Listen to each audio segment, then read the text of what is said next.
Boom. Just kidding. No tricks here, just some good old spooky fun. Horror movies get a bad rep. You might disagree with that statement, but I would assume you're the minority. Does horror have its place in the world of cinema and generally gains a pretty large cult following? Absolutely. But does it still not get enough critical acclaim and also mainstream attention? 100%. So here are my top 5 reasons why people should be more accepting of horror as a genre. Horror allows great performances. I would argue just in general, horror probably gets the least amount of attention when it comes to critical acclaim. But I will say in recent years, there have been performances that are beginning to get some traction, such as Toni Collette in Hereditary, Lupita Nyong'o in Us, Florence Pugh in Midsommar.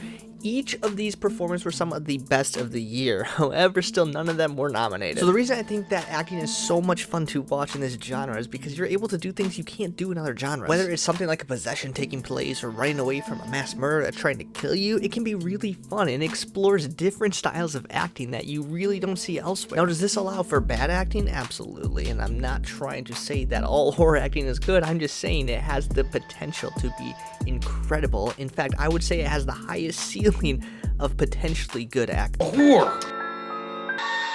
Similar to acting, horror allows a completely unique element of storytelling that other genres can't offer. Sometimes horror movies are known for their plot twists or the mystery, but whatever it is, the script usually can be very creative. Even the bad ones, even the B-list horror movies, they are all very unique in their style and storytelling, and you just can't see that in pretty much any other genre.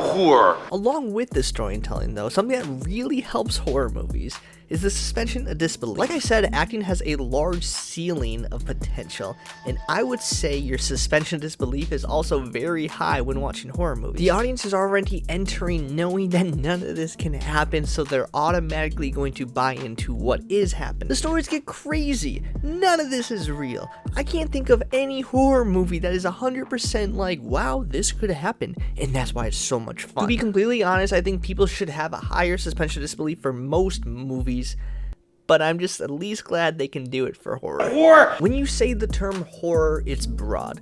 Same like any other genre with drama or comedy, but I don't think people fully understand that. When people just say, I don't like horror movies, what does that mean? It could be a psychological horror, it could be a slasher, it could be a zombie movie, paranormal, body horror, the list goes on and on. There are so many subgenres within this category, and that makes it fun. You get to learn what you like, you get to learn what you don't ever want to watch, and that's okay. There's a lot of subgenres that I don't particularly enjoy watching, but that doesn't mean you get to throw out the entire genre of horror. Horror. This is probably my favorite point, and here's why. I think a lot of people don't understand why people like me and others like to watch horror, because why would you want to be scared? Being scared can be so much fun. It allows you to explore this emotion that you usually don't get to allow yourself to explore. How many times in life do you actually get to be genuinely scared? Hopefully not a lot. But being scared doesn't have to be a bad thing. Honestly, I think of it similar to the way that some people like to suppress sadness. Being sad isn't always the best, but sometimes it's nice to feel that emotion. And in the same way, you do watch movies that make you cry on purpose to make yourself feel something. It's no different. Some people like thrills, some people like suspense and surprises. Why do you think we like roller coasters and surprise parties? It's because deep down, each one of us likes to feel our own emotions, and horror allows you to do that. It's not real, there's no actual stakes. You're just watching a story, being a part of an experience, and allowing yourself to feel some unique emotions that you don't always get to feel. So that's why I think during this spooky season, you need to give horror movies another try. Those are my top 5 reasons why. What other reasons are there to watch horror movies? Please comment below, let me know. Don't forget to like and subscribe if you want to see more content like this, and I will see you next time.